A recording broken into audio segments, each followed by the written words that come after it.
From the Out Foundation, I'm Paul Raker, and this is Out Loud, the podcast where fitness meets community and inclusivity. On today's episode, I'm joined by Dr. Marcia, a physical therapist, yoga teacher, and strength athlete, who's the one-person show behind Move with Marcia. Her work is unapologetically inclusive and built on the belief that movement should be mindful, joyful, and help you feel better. Dr. Marcia, thank you so much for taking the time to join us on Out Loud today. I'm really looking forward to speaking with you. Absolutely. I'm happy to be here. So tell us a little bit about you to get you started, sort of maybe a little bit about your fitness journey and your relationship in the past to the Out Foundation and some things that you've done with us. Sure thing. As far as my fitness journey goes, I've always been an active person, but to age myself, I am a 90s kid, so I didn't touch weight. I just did cardio and Zumba and spinning and played soccer, and then somehow in college I fell into lifting weights, and that's been my love ever since. So I've competed in powerlifting, I've competed strongman. I did Highland Games once on a whim. That was fun. And I've dabbled in Olympic lifting, but I haven't competed in that. And that's kind of been where I'm at. I'll still enjoy movement in other spaces, but strength training, barbell sports are forever home to me. So there was a lot to deal with once I started having a chronic illness. I wasn't born disabled or born chronically ill. And that's how I ended up meeting up with Mary Beth of Disabled Girls Who Lift. And that's how, I don't know why, I just chose her as a person. And she just felt good to talk to. And so I ended up, diving into like kind of my identity as a disabled person, trying to figure that out. Because as a physical therapist, it was very much like, oh no, you don't have to deal with that. That's your patients, It's very us versus them. If you eat right, if you go to your doctor's appointments, everything will be fine. So, it was a mess in my mind. But anyway, so somehow I chose Mary Beth, and she's my best friend to this day. And then I said, you know what? These conversations we've been having are pretty amazing. Like, what do you think about having a podcast and talking to other people? And then we started our podcast. And then I think that was peak pandemic, we somehow got involved with Out Foundation and ran a couple of Out Adaptive workshops, which were a lot of fun. Right. And we are so excited to get back connected with you. And I love that you talked about your relationship with Mary Beth. And we are, as you know, have an audience of a lot of young athletes that are either just starting or restarting their fitness journey. And so talk about the importance of finding someone like Mary Beth for our young athletes who may also be looking for either that mentor or trainer or physical therapist and making sure that they're a good fit in terms of being inclusive of all of the intersections that we know our young queer athletes are a part of.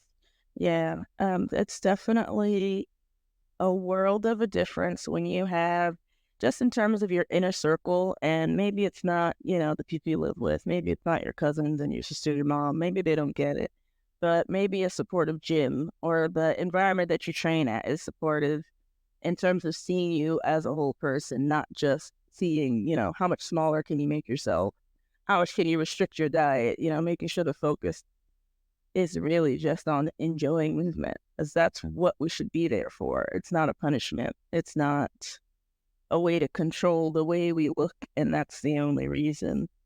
So that's definitely the first level, because once you surround yourself with people like that, the rest will come.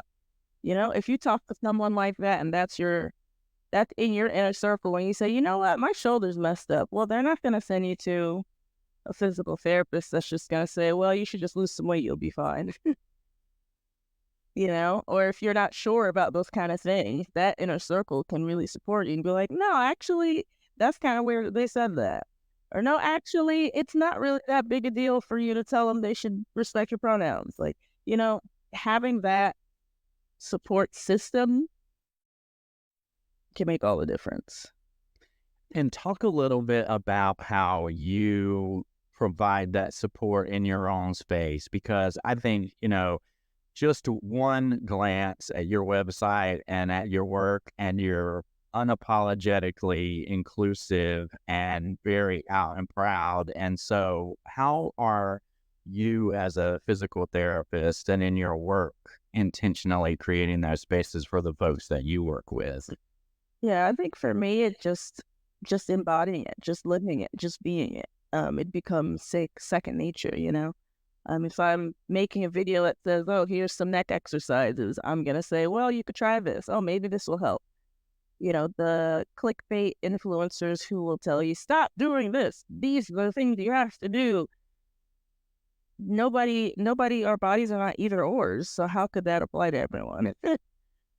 And so definitely just embodying that, and also, I mean, there's a bit of discernment depending on where I'm at, but also just divesting from anybody that wants to say anything that's homophobic, transphobic, that's ableist, that's weight focused when that really doesn't matter. And that doesn't mean I'm arguing with people, but I might just tell somebody that, I might be with an elderly patient who's like, I just have bad knees. And I'll be like, there's 70-year-old bodybuilders, right? What does that have to do with anything? Like, yeah, just constantly, I would say, I put it this way. I aim to constantly be a container for somebody's reframe, because I've been in all of those places. I've been that person. And when I was able to find my Mary Beth and my other people that were those like containers for the reframe, like, why do you think that? Is that really helping you? Yeah. You also really seem to be a huge proponent that I absolutely love, and we have conversations with gyms about this all the time, that fitness and movement is for everybody and every body. And I think the body positivity piece is something that, as a bigger guy, has always been very important to me. I love running. I don't look or present like a runner, but I enjoy doing it. And, I can run faster and farther than a lot of people who appear to be more fit There than I it is. am. And so, talk about how you why that's important to you and how you create that space as well, because even outside of being inclusive of the LGBTQ plus community, I think there are so many intersections that we could probably talk for hours about. But that's Absolutely. obviously an important one. So talk about that a little bit. Sure thing. I'll go back to what I was saying when I was really just going through brain laundry, dealing with my chronic illness. So that's what we're born into. We can't control it, but we can control. Once we know better, we do better, right? But we are born into a world that teaches us that there must be binaries, there must be this or that, and they decide which part of the binary is worthy, right? So it sucks. That's just the way it is. That's just the way it is. They decide, nah, queer is weird, fat's bad, disabled means this. So once you come up to someone, or you're at a juncture in your life where you're like, well, actually, I have a disability, but also I'm still pretty strong. Where do I fit in? You know, it's very tough to contend with, because that's what we're taught all the time, forever. This is the, and even in a queer space, right? You can have a lesbian couple, and someone says, "Well, who wears the pants? Why are we still here? Why are we talking about this?" Exactly. Exactly. Why are we still? What is that? Uh, so yeah, we get very stuck in that. So we also get stuck in, well, if somebody's working out, somebody's quote unquote healthy, then they must look a certain way. They must, be able to walk and talk just the way that anyone else does. And that's all there is to it. Yeah. Without considering somebody in a wheelchair could want to do CrossFit. Yeah. Absolutely. Yeah. So you're going to educate me a little bit now in this next sort of round of questioning, and I've actually been looking forward to talking about it since you and I connected a month or so ago. You're very out front about And I think on your website, you refer to yourself as disabled AF. And I've heard you on other podcasts and seen other things where you're very upfront about that. And so I think a lot of folks want to be as, I guess, appropriate as possible with that language and how we use to refer to that community. And I have heard you on other podcasts and things talk about how that's individually your choice, but it's important to you. So can you talk about that and a little bit about that individuality in terms of how you might refer and be more out front about your disability more so than others are? Yeah, sure thing. I think that now I'm blinking on the phrase. But anyways, the way that people refer themselves is, there we go. It's either person first or identity first. And I refer to myself identity first. So like if we're talking in the realm of just being queer, you might say I'm queer or I'm a queer person, right? So I'm disabled or I'm a disabled person. And different communities, there's not really much blanket statements. I will say there are some things where like people, blind folks, autistic folks will usually be person first. But anyways, if you're never sure, identity first is a safe bet. But what's not a safe bet is, like euphemisms. Like we can say disabled, we can say chronically ill. We are not going to say differently abled. We're not going to say, I can't think of anything else right now, handy capable or whatever. If a disabled person is using that, let them do their thing. But that's their thing to deal with.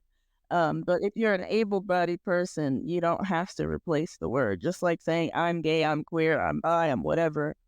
Folks identify with different words, right? Some people think pansexual makes sense. Some people think bisexual makes sense. And we don't really have to question it or talk about it at length. So if someone says to you, oh yeah, I'm disabled or I'm chronically ill, that's just it. Right. And your advice, language wise, is to Yeah, follow that person's lead in terms of how they are referring to themselves, and then exactly. going from there. That's great. Exactly. And I feel like, we get into a situation and a world where we hear different things in terms of how we're supposed to refer to folks, and we do it in the gay community too.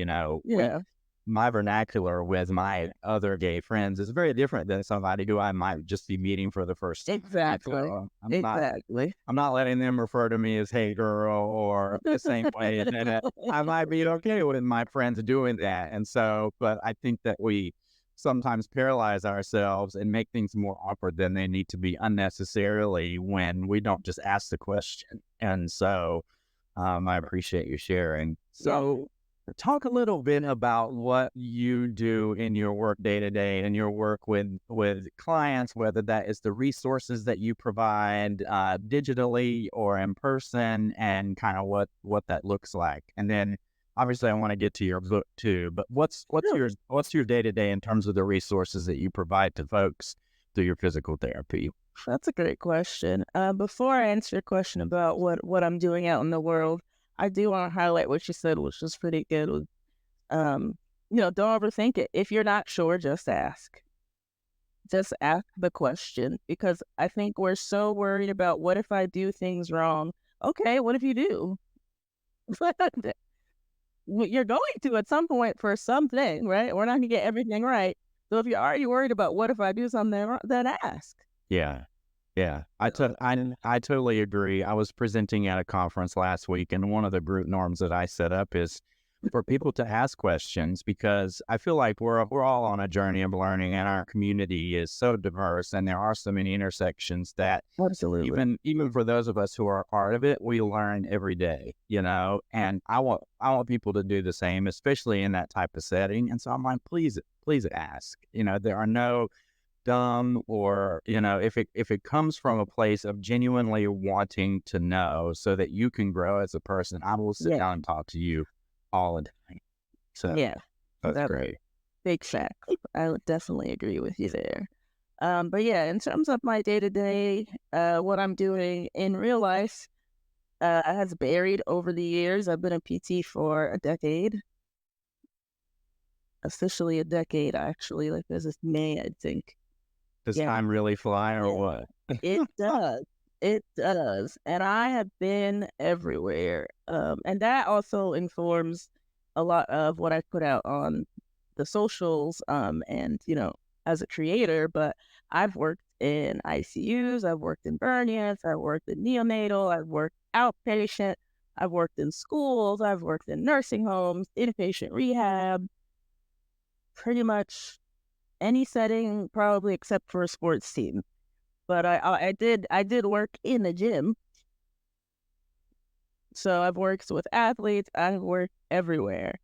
Um, and the common thread, honestly, with all of this, except for kids because they don't care about anything. Um, but the common thread with all of the population is just we're all just so disconnected from our bodies and just stuck in these all or nothings. Stuck in the pursuit of health, air quote. In thinness as health. And what is a worse as a person? People are stuck on, I don't want to have to walk with a cane, or I need to drop a few pounds. Like, it doesn't matter where I was, that was always there. So that's another reason why I carry all of that with me. It's pretty wild. But yeah, my content has been a lot of tutorials, exercises, follow along, and also just kind of, edutainment, funny things, as well as just general information, just trying to get that out there, just hoping that something lands and someone could say, you know what, maybe I'll start to move differently. Yeah, that's awesome. And Yeah, the podcast is called Disabled Girls Who Lift, yeah, correct? yeah. Awesome. And talk a little bit about that. And I guess how I know that came to light with Mary Beth, it sounds like. And so what can people expect in terms of content on the podcast when they engage with you all there?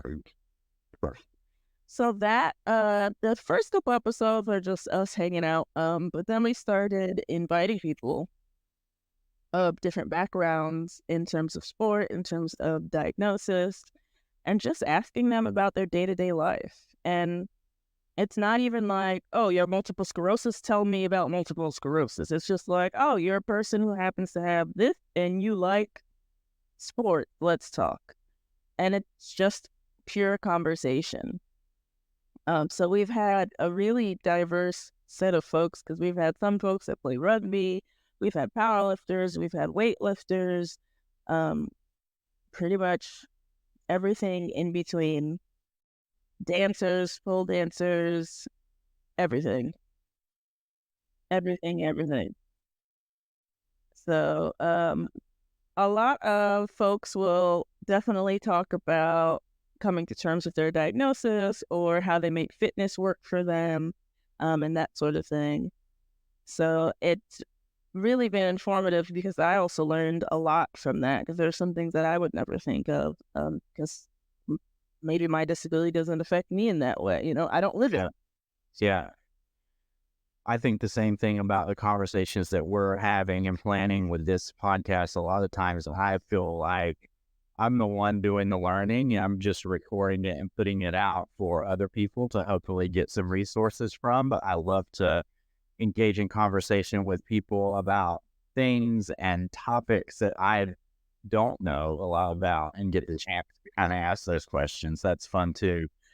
Um, just perusing your site as an example in preparation for this podcast, I went down the rabbit hole about what a spoonie is, and you taught me about being a spoonie, which it seems like could be its own podcast in and of itself, probably several episodes. Probably. Probably. That is correct. So Absolutely. talk a little bit about the book. Tell us what it's called and about the process of writing it, what inspired you to do it, and Sure. where we can find it. Yeah. So the interesting thing is this time 2 years ago, I did not plan on writing a book at all. That was not in my brain whatsoever. Um, at all. In my mind, I was just going to keep on making my YouTube content, maybe make some on-demand platform, maybe play around with that a little more. I got a Vimeo set up. I was changing my website. And then because of being, so online and having the podcast and being active in all of these little communities, I got invited to write a chapter in somebody else's book. So that book's called Deconstructing the Fitness Industrial Complex. And I kind of just talked about my journey in detail with movement and my disability and kind of coming out of rough bottom of being lost in my own body.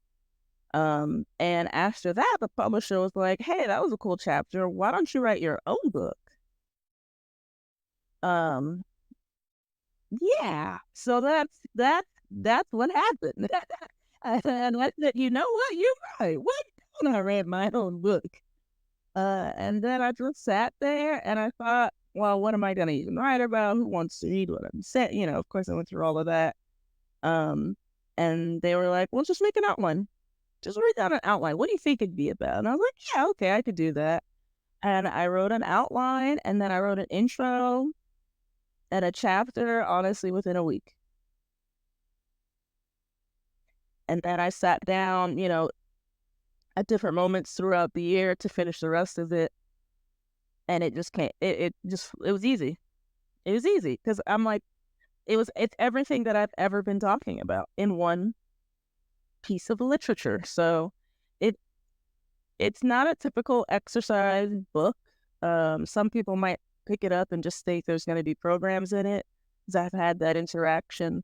But to me, it is everything. If you were my patient and you came to me and you were like, oh, my elbow hurts, I'm not going to just say, here are some exercises, have a nice day. I'm going to say, well, Paul, how are you sleeping? What's your day-to-day like? What kind of responsibilities do you have? Are you a caretaker for anybody? Okay, what kind of job do you do? Is it physically intense? Like, I'm going to ask you all of these questions. And so how could I write a book that doesn't ask questions? So my book has a lot of journaling activities as well as movement in it. And it's really something that you could probably come back to over and over again and keep growing with. It sounds like the book is pretty interactive in terms of just something more than sitting down and reading words, which is really cool. I like that. And would you say there's an autobiographical nature to the book too? Are you able to kind of weave your story in with these workouts and journaling exercises as well? Yeah, definitely. Because a lot of the examples are for me. Right. So I might have journal exercises that say, make goals for yourself or ask yourself this, and I'll put my answers down. But yeah, and I forgot to say the book name. The book is called Movement for Everybody. And also in the interest of, like you mentioned, it's an interactive book. In the interest of knowing that everybody doesn't like to learn the same way, it's also inclusive of that. So, it's an audiobook, or you could get an ebook, or you could buy the book. And then every exercise has pictures. It's a very image-heavy book. And on top of pictures, I recorded videos of me doing the exercises. So, whatever way you need to get it, the information in, it's there. I love that. I love that it's accessible in different forms and fashion. The English major in me loves to hear that you did an outline before you started writing the book. That's a lost art, by the way. Everything I write, I try to outline out first, and I don't think people do that much anymore. So the big nerd in me my heart leapt out of my chest when you said that. That's funny. What was the process in terms of length of time? How long did it take from the time that this individual, it sounds like you said you should write your own book to publish date? What was that process like? Well, I'm sure that most folks would not. If you want to be an author, you can talk to me about it. But there's probably not much that's typical about the way that I did it. Was essentially they reached out to me in at the end of 2022. By the end of January 23, I had my proposal ready, accepted, and then I started working on the pictures that summer, and also finishing its 4 chapters, finishing the rest of the book, the 4 chapters.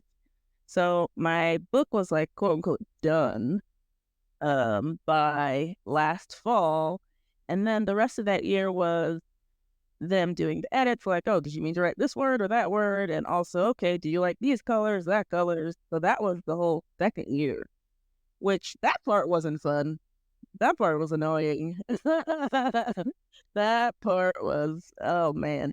And some of it was interesting too, because sometimes I will write exactly how I speak, and sometimes I will be very scholarly. I'm going to do whatever I want. And that's how my book is also written. So there were times where they're like, do you want to say this? Because that's grammatically correct. And I'm like, I don't care. I don't know. That's how I wanted to say it. Or they're like, you have a lot of extra words here. And I was like, no, that's how I talk. I ain't words for this. Put that down. So yeah, it's a great publisher, but I had a lot of fun with them, and they had an amazing set of ideas and guidance, because there's no way I could do that on my own. It would be entirely overwhelming. Self-publishing is a thing, and you can do it, but just the way that I wanted to capture every format and all of the images, it's a lot. It's a lot. Yeah.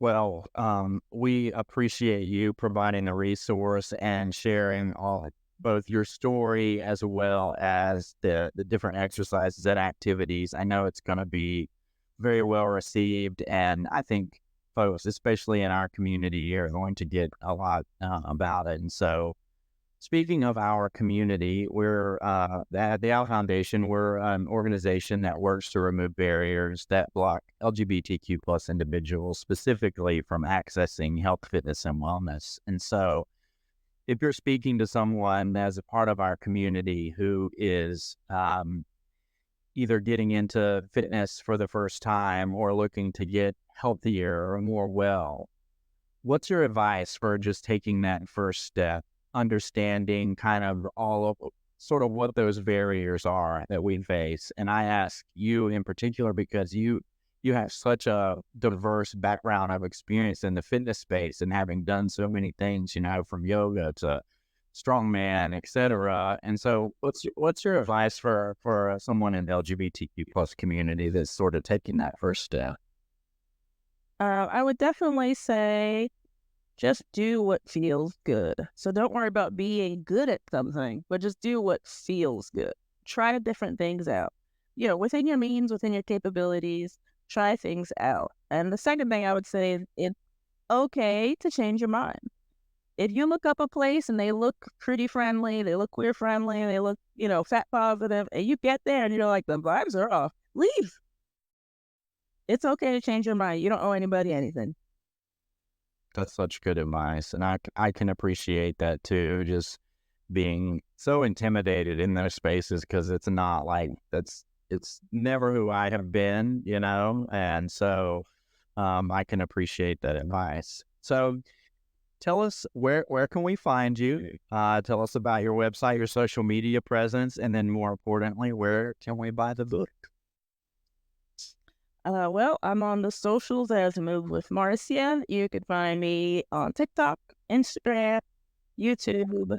You should go to drmarcia.com to find more information about anything that I'm up to. And the book Movement for Everybody is available wherever books are sold. It can also be available where books are loaned. So, ask your library for it. You don't have to spend money. Good. And support your local public library. Yes.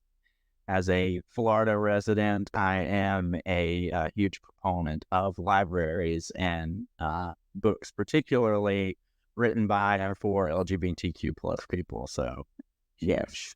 Love that. Good deal. Well, Marcia, I am so grateful that you took the time to speak with us today. I know that this will be a resource not only to our young out athletes, which I know you've worked with before and we would love to connect you with, in the future, but our audience in general. So thank you so much. We appreciate it. Thanks for having me. That was Dr. Marcia, who graduated with her doctorate of physical therapy in 2014 and has spent time everywhere from NICU to nursing home, orthopedic offices to cardio clinics, and is dedicated to making sure her work is affordable and accessible to all bodies. According to the Human Rights Campaign, 1 in 3 LGBTQ+ adults self-report having at least one disability, a higher percentage than non-LGBTQ+ individuals. Much less is known about the prevalence of disabilities in LGBTQ+ youth. People with disabilities face increased barriers to physical activity, making inclusive movement resources even more critical for those in the LGBTQ+ community. Dr. Marcia's new book is called Movement for Everybody and is available wherever books are sold. You can learn more about Dr. Marcia, her resources, podcast, and her new book on her website, drmarcia.com. For the Out Foundation, I'm Paul Raker. Thanks again for joining us as we sweat, laugh, and live out loud.